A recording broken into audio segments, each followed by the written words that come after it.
Abra as vossas Bíblias em João capítulo 10.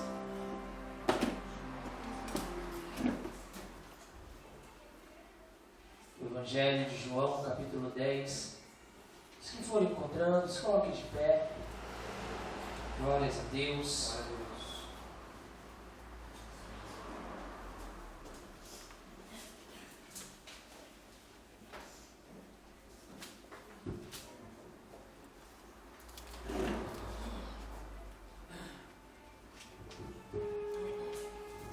A partir do versículo 22, diz assim: E em Jerusalém havia a festa da dedicação, e era inverno. E Jesus andava passeando pelo templo no alpendre de Salomão. Rodeando-no, pois, os judeus disseram-lhe: Até quando terás a nossa alma suspensa? Se tu és o Cristo, dize-no-lo abertamente. Respondeu-lhe Jesus: Já vou-lo tenho dito, e não credes. As obras que eu faço em nome de meu Pai, essas testificam de mim. Mas vós não credes, porque não sois minhas ovelhas. Como já vou-lo tenho dito, as minhas ovelhas ouvem a minha voz, e eu as conheço, e elas me seguem. E dou-lhes a vida eterna, e nenhuma hão de perecer, e ninguém as arrebatará da minha mão. Meu Pai, que mas deu, é maior do que todos, e ninguém pode arrebatá-las da mão de meu Pai. Eu e o Pai somos um. Os judeus pegaram então outra vez em pedras para o apedrejar. Respondeu-lhe Jesus: Tenho-vos mostrado muitas obras boas procedentes de meu Pai. Por qual destas obras me apedrejais? Os judeus responderam, dizendo-lhe: Não te apedrejamos por alguma obra boa, mas pela blasfêmia. Porque sendo tu homem, te fazes Deus a ti mesmo. E respondeu-lhe Jesus: Não está escrito na vossa lei? Eu disse: Sois deuses?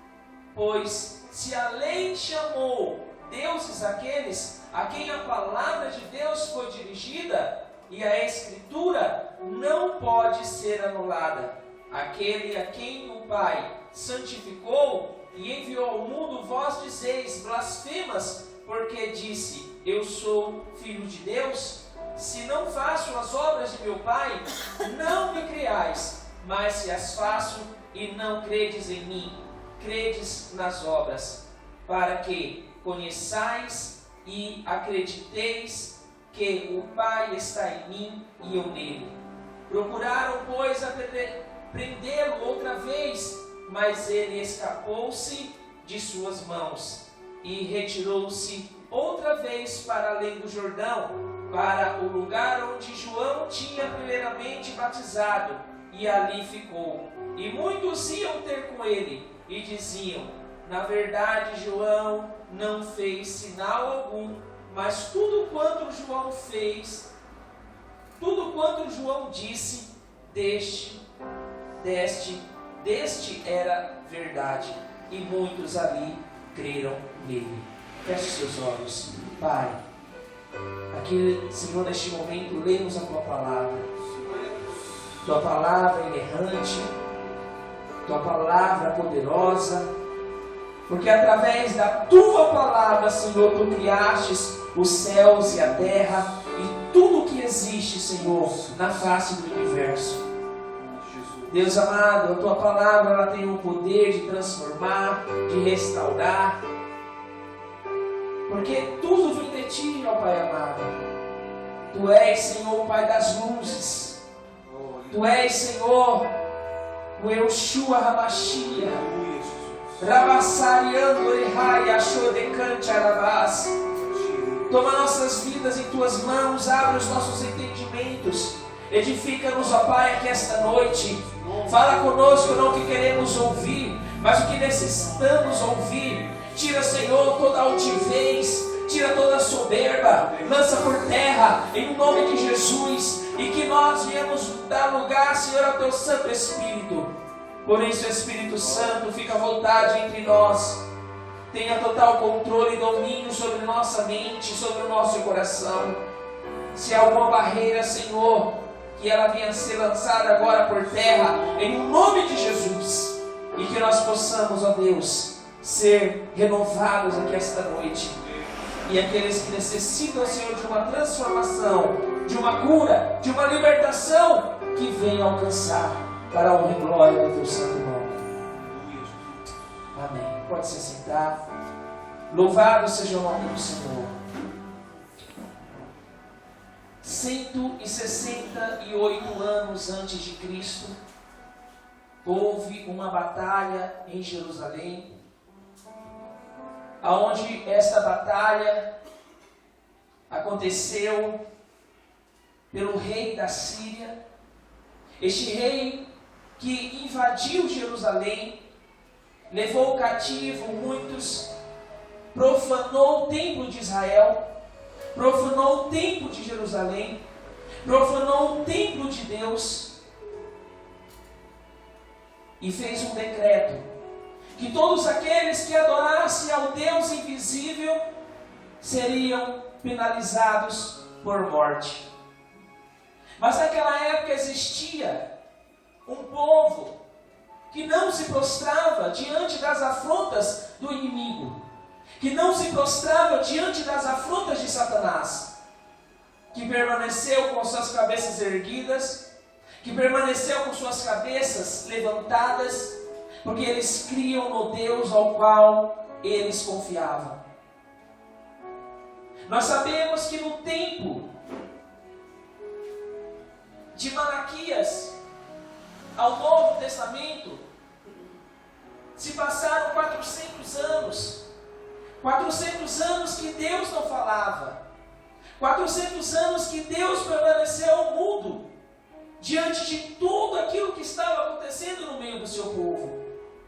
Deus olhava para o seu povo e via o seu povo sendo corrompido pelas coisas do mundo, sendo corrompida por tudo aquilo ao qual aquele povo que invadiu Israel estava fazendo. Mas como eu falei, existia um povo ali que não se prostrou, que não se dobrou. Nós sabemos como o povo estava quando nós lemos Malaquias, que foi antes desses 400 anos iniciarem. Nós vemos como o povo estava. Ali no capítulo 4 de Malaquias, no capítulo 3, em versículo 4, o povo falava: olha, é inútil servir a Deus, que nos aproveitou termos cuidado em guardar os seus preceitos e andar de luto diante do Senhor dos Exércitos. Eles estavam com a sua fé ferida.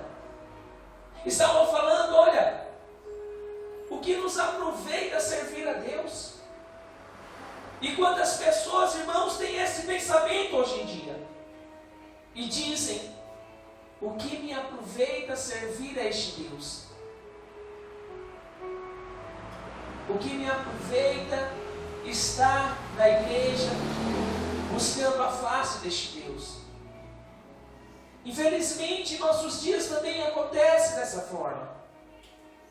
Então Deus, nesse período de 400 anos, permite que um exército se levante contra o seu povo.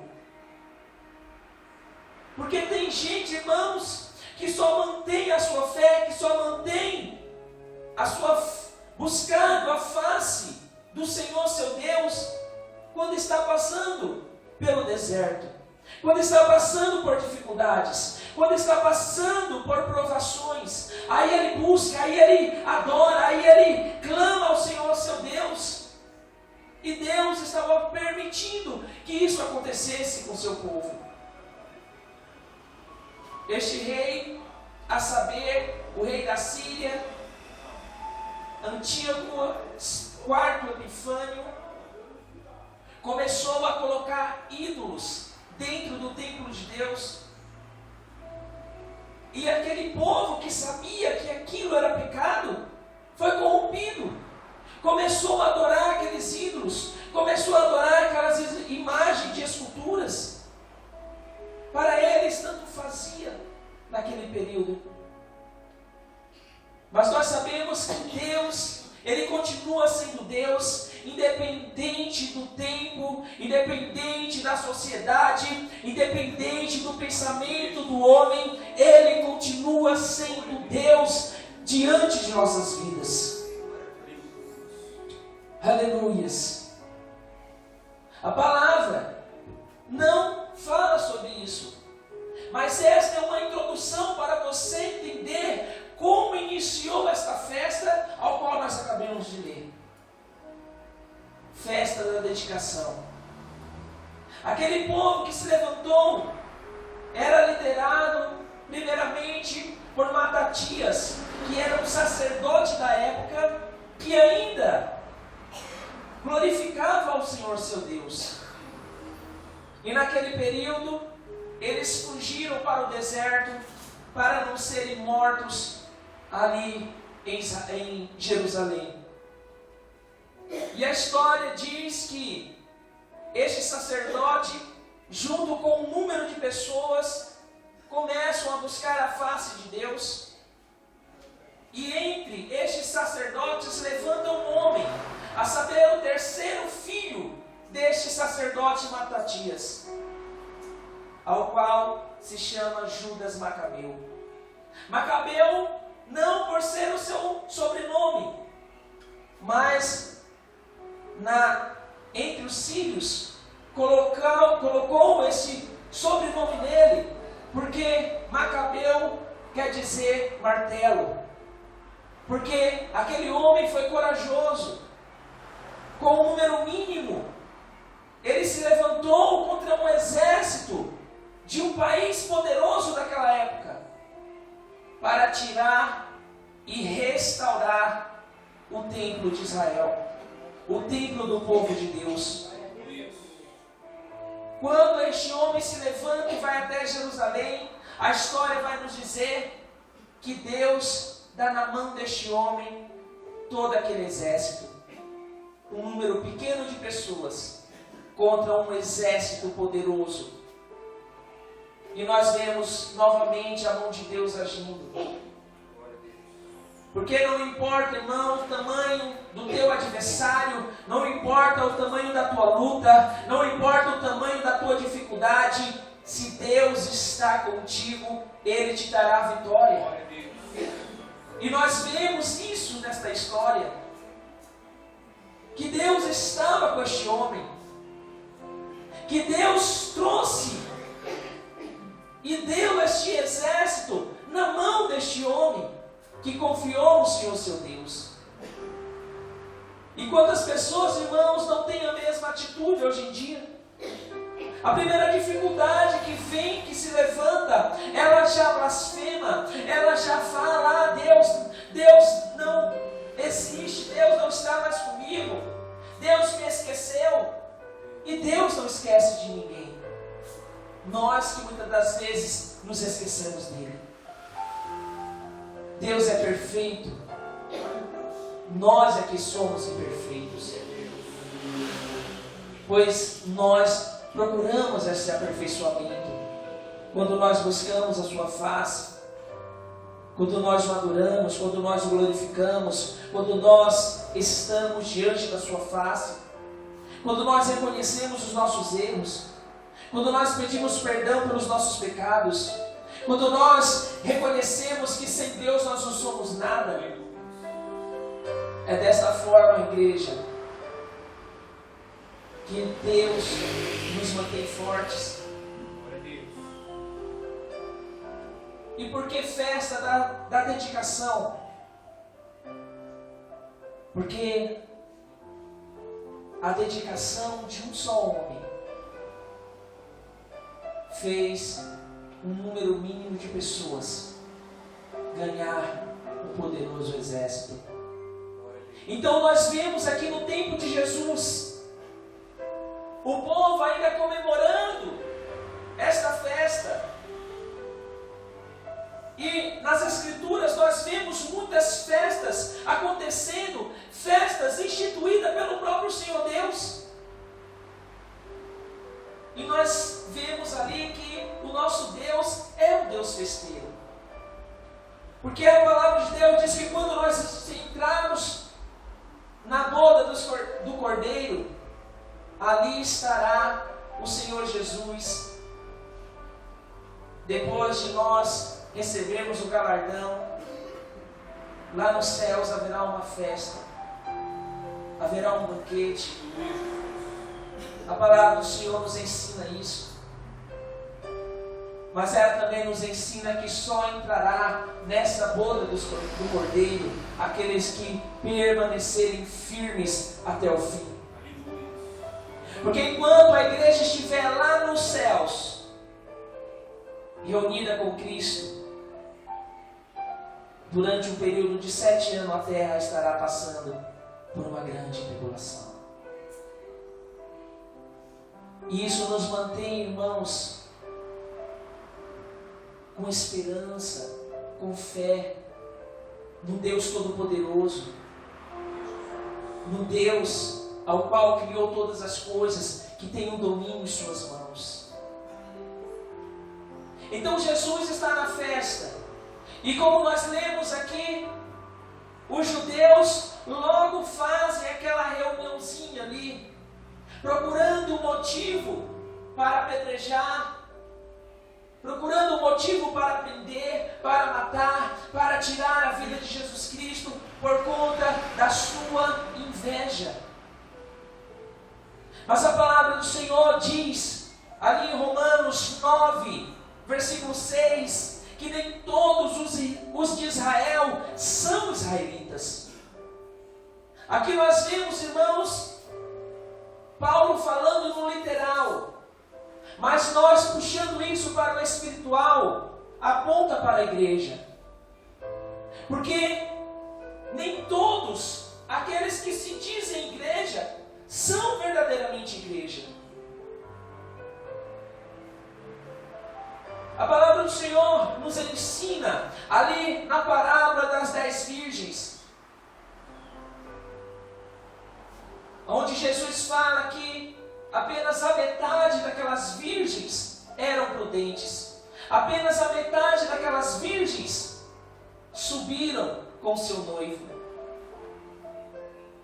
As outras 5 que não subiram, Jesus não as chama de prostituta. Jesus as chama de virgem. E essas mulheres representam a igreja. E qual foi a porcentagem que subiu? Apenas a metade. E Paulo está falando aqui, olha, nem todos os israelitas, nem todos os que estão em Israel são israelitas, infelizmente. Porque Jesus veio para os seus e os seus o rejeitaram. Então, nós fomos beneficiados. Porque o Evangelho da cruz, o Evangelho do reino, foi pregado entre os gentios, que hoje são representados por cada um de nós. Marcos 6,4 diz: não há profeta sem honra, sem não na sua terra, entre os seus parentes, na sua casa. Onde Jesus estava pregando? Entre os seus. Jesus estava na sua casa, na sua terra. Se nós formos ver lá na festa dos tabernáculos, nós iremos ver que os irmãos de Jesus, os irmãos mesmo, meio-irmãos, nascidos de Maria, não acreditam nele. Acham que Jesus estava fazendo um papel ridículo naquela época. Os próprios meio-irmãos de Jesus que cresceram com ele não acreditaram.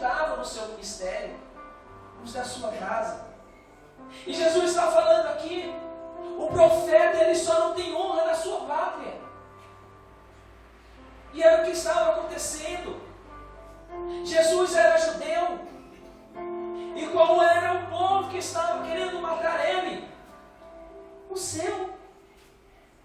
seu povo queria matar o Rei dos Reis, o Senhor dos Senhores, o Messias que até hoje eles esperam, mas que veio na pessoa do Senhor Jesus Cristo.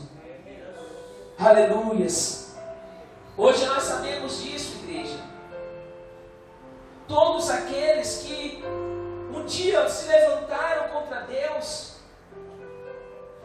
um dia se levantaram contra um servo do Senhor, que se levantou contra a pessoa de Jesus Cristo, esses estão padecendo até o dia de hoje, esperando o juízo final, mas estão em um lugar de tormento, estão sofrendo por não terem dado crédito ao Evangelho de Jesus Cristo, à pregação de Jesus.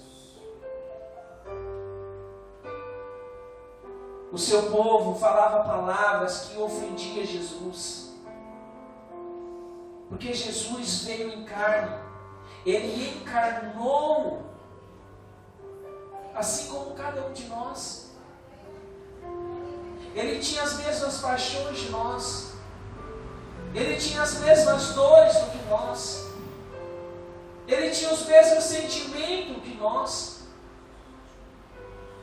E quando Jesus via todo o seu povo se voltando contra Ele, voltando as costas contra Ele, como que Jesus se sentia? Como que você se sente? Se aqueles ao qual você acha que são seus amigos voltam as costas para você, que sentimento você sente se dentro da tua casa aqueles que são teu parente não confiam no teu ministério? Que sentimento que isso causa? E Jesus estava passando por esse sentimento, os mesmos sentimentos de cada um de nós. Por isso a palavra nos ensina algo ali em Efésios 6:11, revestivos de toda a armadura de Deus, para poderes ficar firmes contra toda a cilada do diabo. Porque isso é uma cilada, irmãos, para você cair, para você desistir, para você largar o mão dourado, para você voltar as costas para Deus. Mas Deus aqui está dizendo esta noite: persista, confia em mim, eu sou o Senhor teu Deus. Louvado seja o nome do Senhor. Ele não deixou de ser Deus. Malaquias 3:6 diz isso: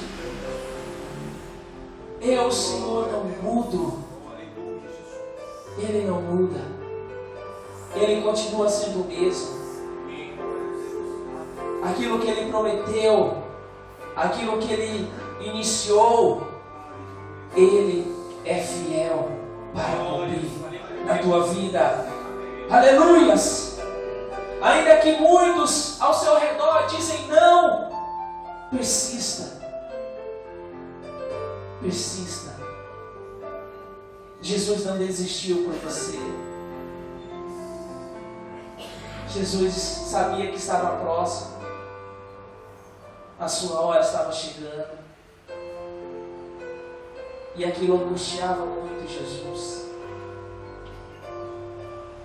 Olha a sua oração lá no Getsemane. Senhor, se possível, passa de mim este cálice. Senhor, se possível, passa de mim este cálice. Ele sabia que estava chegando a sua hora. Mas ele disse ao Senhor seu Deus: mas que não seja feita a minha vontade, mas atua. Ele sabia que um dia teria uma igreja aqui, neste lugar. Cada pessoa sentada aqui, como vocês estão esta noite, pois Ele é Deus, onisciente, onipresente e onipotente. Ele continua sendo o mesmo Deus. Ele doou até a sua última gota de sangue para nos purificar de todo mal, de todo pecado, para nos lavar das nossas imundícies. Que nós venhamos nos manter firme, nos revestir de toda a armadura de Deus.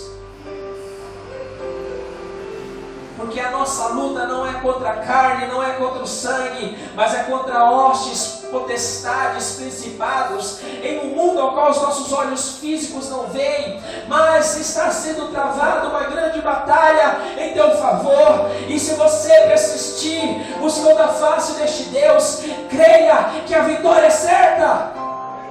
Louvado seja o nome do Senhor.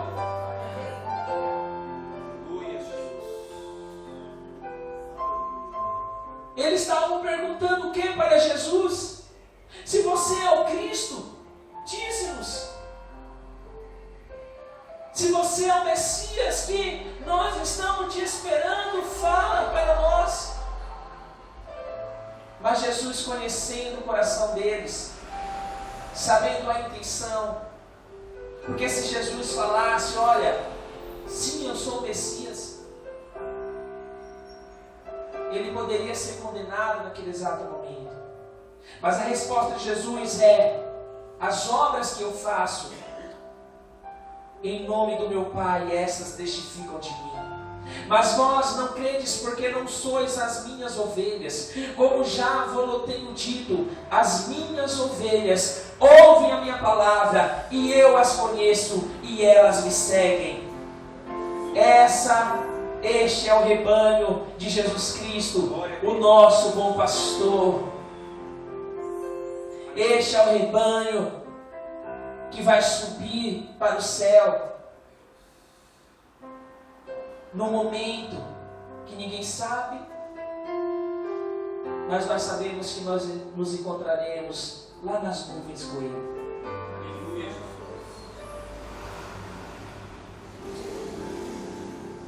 Existe uma matéria na teologia que se chama Cristologia, que também trata desse assunto. Quando Abraão foi levar Isaac para ser sacrificado ali no monte, e em alguns desenhos que nós assistimos, em algumas ilustrações que nós vemos sempre Isaac criança, pequenininho. Mas na cronologia dos tempos, mostra que Isaac, ele tinha entre 30 e 33 anos naquela época. Porque acreditamos que ele era ainda criança, porque naquela época o povo vivia 900 anos, 930 anos, 967 anos. Então acreditamos que ele era criança, mas a sua idade era mais ou menos entre 30 e 33 anos.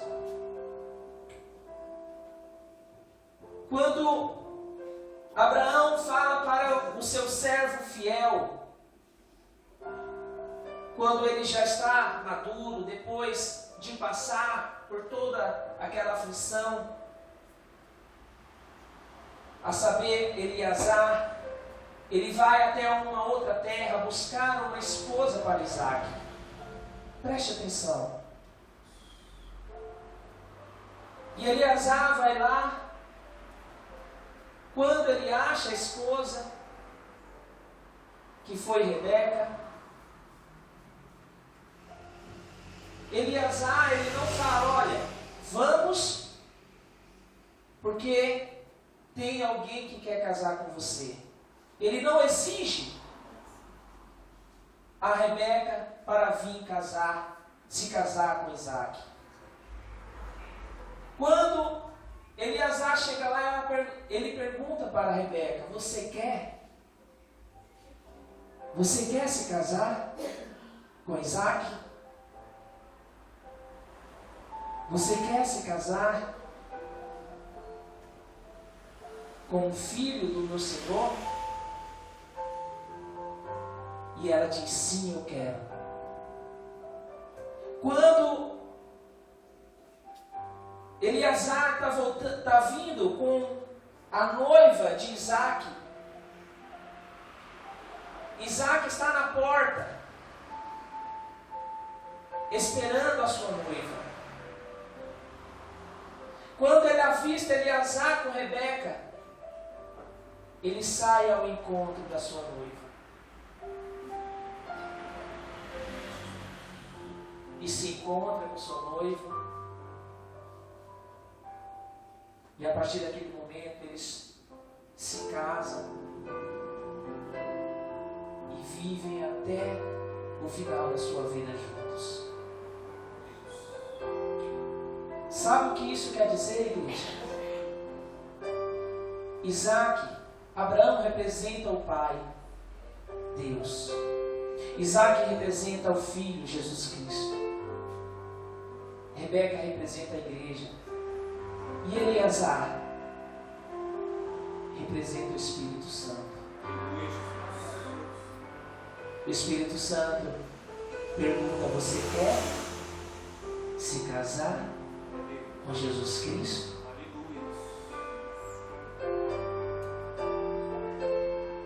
Quando a igreja subir aonde Jesus vai estar, no meio do caminho, a noiva vai se encontrar com o noivo no meio do caminho. E ali, os dois sobem, vão para a casa do Pai, para a boda do Cordeiro. Assim será com a sua igreja. A sua igreja, aquela que permanece firme. A sua igreja virtuosa, sem ruga, sem mácula, sem mancha. Essa é a igreja que o seu noivo vem buscar. Essa é a igreja que o seu noivo vem buscar aqui nesta terra. Aleluia, Senhor. Quando aqueles buscaram prender Jesus, o que Jesus fez? Ele fugiu da presença dos judeus. Jesus falava: olha, ninguém tira a minha vida, eu o adoro por amor dos meus. Quem são os seus? É cada um de nós, igreja. Foi pelo amor de Jesus Cristo que hoje nós temos o direito, o livre acesso de nós falarmos com o nosso Deus face a face. Aleluias. Deus, Ele sempre nos livrará dos levantes do inimigo. Deus, Ele sempre terá o livramento para aquilo que se levanta contra a tua vida. Se Ele permite, Ele já permite tendo livramento. Mas por que Ele permite? Porque um filho mimado, ele se torna um filho rebelde futuramente. Um filho que sempre teve aquilo que quis, nunca ouviu não, nunca passou por uma provação, nunca passou por uma dificuldade. Ele cresce achando que o mundo é do seu jeito. Então Deus permite essas coisas para que nós venhamos nos amadurecer. Deus permite isso em nossas vidas, igreja, para que a gente venha crescer espiritualmente. O que Paulo fala nas suas cartas: olha, a criança mesmo sendo herdeiro de tudo, não difere do seu servo. Por quê? A criança é herdeira de tudo. Mas por que ela não pode desfrutar da sua herança? Porque ela ainda não amadureceu. Porque ela precisa amadurecer para receber a herança do seu Deus. E Deus tem uma herança para cada um de nós. Salmo 121, versículo 5.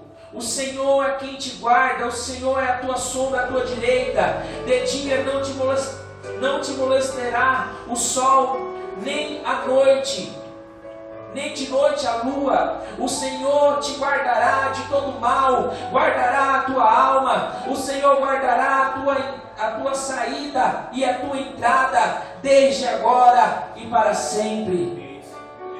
Este é o Deus que nos guarda. Este é o Deus que tem o livramento para as nossas vidas. Este é o Deus que tem cuidado de cada um de nós. Se passares pelo fogo, não te queimarás. Se passares pelas águas, não te submergirão. Ainda que eu passe pelo vale da sombra e da morte, não temerei mal algum, porque o teu cajado me consola. Aleluias! Ele é o nosso bom pastor. Ele é o pastor que guia as suas ovelhas para a sua eternidade. Aleluias! Louvado seja o nome do Senhor. Paulo em Romanos 8,36 ele diz: por amor de ti, de Jesus, somos entregues à morte o dia todo. Fomos considerados como ovelhas para o matadouro.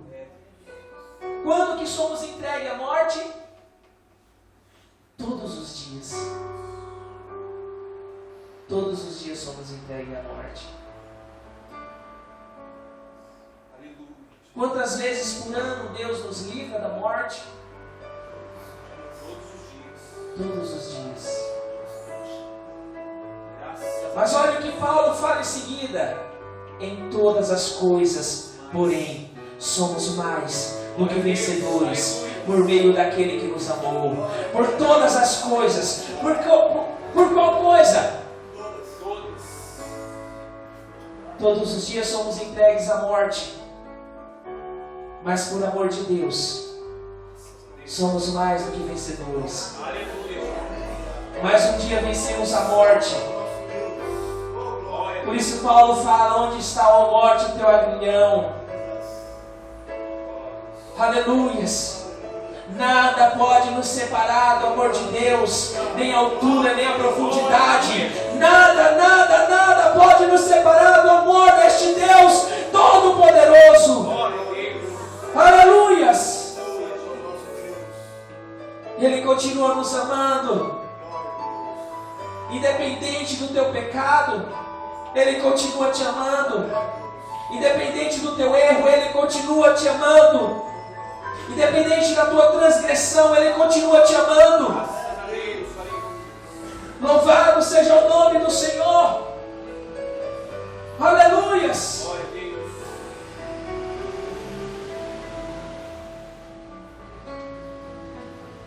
Todos os dias estamos sujeitos à morte, à perseguição, à tristeza, à nudez. Mas nada disso, irmãos, pode nos separar deste amor. Nada disso pode nos separar deste grande amor. Por isso Ele nos chama de vencedores. De vencedores não, de mais do que vencedores. Mais do que vencedores. Mais do que vencedores. Davi, no seu Salmo 68:20, ele diz: nosso Deus é um Deus que salva. Ele é o Deus soberano. Ele é o Senhor que nos livra da morte. Ele é o Deus que nos livra da morte. Glória a Deus. Tanto a morte física como a morte espiritual. Nós não podemos, irmãos, rejeitar este Deus por nada. Nós não podemos deixar de buscar a face deste Deus. Aleluia. Ele é o Deus que cuida de nós. Ele é o Deus que nos livra, que nos guarda, que nos purifica, que nos mantém de pé, que nos dá saúde, que nos dá vigor. Ele é o Senhor Deus, Senhor dos exércitos. Jesus está triste. Como está Jesus neste momento, depois que ele foge da presença daqueles que eram o seu povo, que é o seu povo até o dia de hoje? Como é o sentimento de uma pessoa que um dia deu um órgão seu para outra pessoa viver, e um dia essa pessoa que recebeu este órgão o despreza? Qual é o sentimento desta pessoa ao qual doou este órgão? Jesus está triste neste momento. A palavra do Senhor diz que ele vai além do Jordão, e alguns de seus discípulos o acompanham. Qual é o conforto de Jesus neste momento? Qual é o conforto de Jesus? Falar de um homem que tinha perdido a sua cabeça, que colocara a sua cabeça numa bandeja, a saber, João Batista. Jesus magoado, triste naquele momento. O seu consolo é falar de João Batista. E o que ele diz de João Batista? Na verdade, João não fez sinal algum. E quantos hoje pregam, irmãos, que para uma igreja, ela ser uma igreja próspera, tem que haver muitos sinais. Jesus está falando, olha, na verdade, João Batista não fez sinal algum. Não curou, não ressuscitou mortos, não fez nada. Mas tudo quanto João disse era verdade. O que era verdade? O que João Batista falava?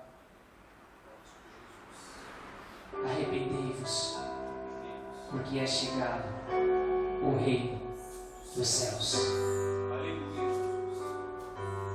Este é o consolo de Jesus no momento de tristeza. E por isso eu dei o tema desta mensagem de lembranças que nos fortalecem. A lembrança de um amigo que deu a sua cabeça por você fortalece o coração de Jesus. João Batista, lá no cárcere, não negou a Jesus. Teve um momento de dúvida, mas quem não teria, irmãos? Quem não teria um momento de dúvida, sabendo que a sua cabeça será arrancada? Mas ele manda os seus servos, vá até Jesus, pergunta se é ele mesmo a quem nós temos que esperar. Então Jesus diz, volte até João Batista e diga, os cegos veem, os coxos andam, e o evangelho do reino é pregado aos pobres. E este homem ao qual Jesus está testificando, que não fez nenhum sinal, mas pregava a verdade, foi o maior de todos os profetas. João Batista, se coloca de pé. Aleluias. Louvado seja o nome do Senhor.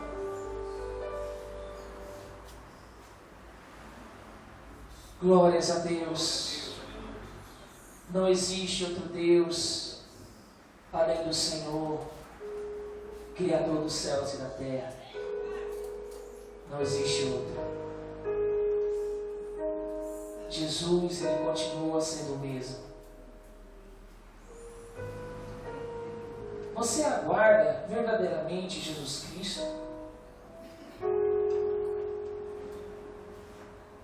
Eu não sei o sentimento que a Jéssica tinha quando nós íamos nos casar, mas eu sei o meu. Eu não vi a hora de chegar.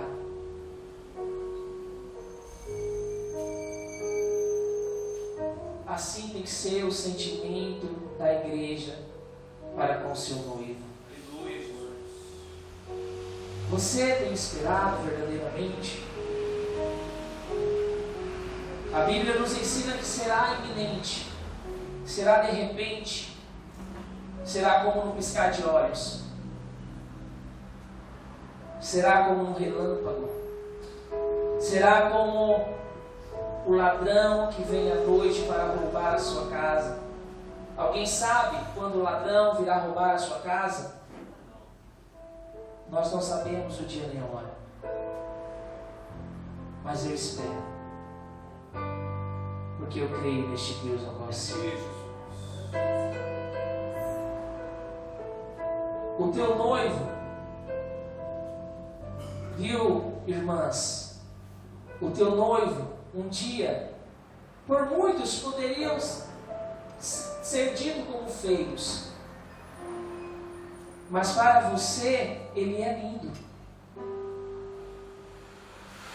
Muitos podem dizer, olha, o teu namorado, o teu esposo, o teu noivo é feio, mas para você ele é lindo. E Jesus é lindo. Jesus é lindo. Aleluia, Jesus é lindo. Feche os seus olhos.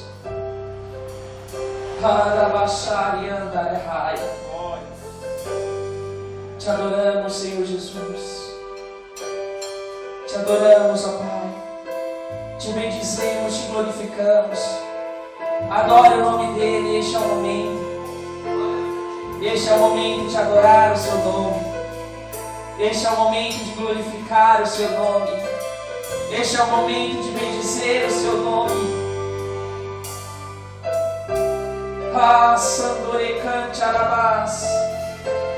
Te adoramos, Senhor Jesus. Te adoramos, Senhor Jesus. Te adoramos, Senhor Jesus.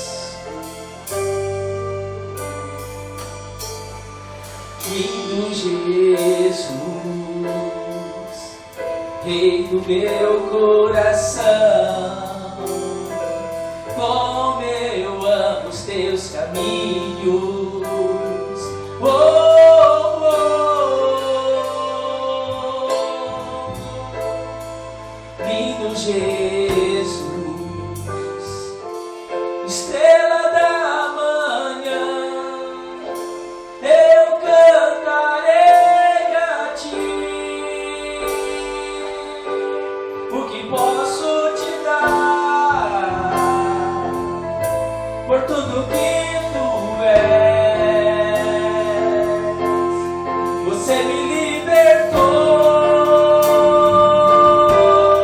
e me curou. Tu és bom, em todo tempo és bom. Justiça está em ti. Teu amor é pra sempre.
noivo da igreja?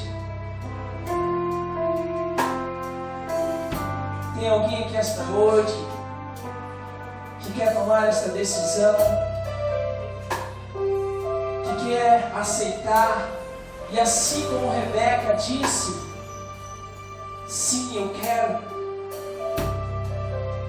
Tem alguém aqui esta noite que quer tomar esta decisão importantíssima, que vai mudar a tua vida? Levante a sua mão se você quer. Se você quer, levante a sua mão. Esta é a oportunidade. O Senhor está te dando essa oportunidade de aceitá-lo como seu único, suficiente e verdadeiro Salvador. Tem alguém que esta noite quer tomar esta decisão?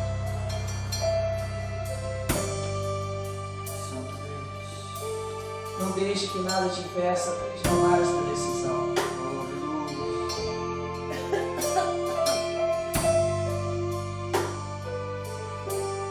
Se não tem, feche seus olhos. Pai, aí está a tua igreja. Nós ouvimos a tua palavra, Senhor. Tua palavra inerrante. A tua palavra, Senhor, que testifica de ti, que nos fortalece, que nos purifica, que nos mantém de pé. A tua palavra tem este poder, Senhor. Com apenas uma palavra, Senhor, aquele centurião, ele creu que o Senhor poderia curar o seu servo. E com uma palavra, Senhor, o Senhor curou. Senhor, eu te peço, libera uma palavra, Senhor, ao coração íntimo, no profundo e no oculto desta pessoa, trazendo uma restauração, de novo, na sua fé, tirando, Senhor, toda a imundície, tudo aquilo que não arreta aos teus olhos, Senhor, da mente e do coração desta pessoa. Que esta casa, Senhor, seja habitada pelo teu Santo Espírito, em o nome de Jesus. Em o nome de Jesus. Obrigado, Senhor, por mais esta oportunidade. Aplauda o nome dele. Glórias a Deus.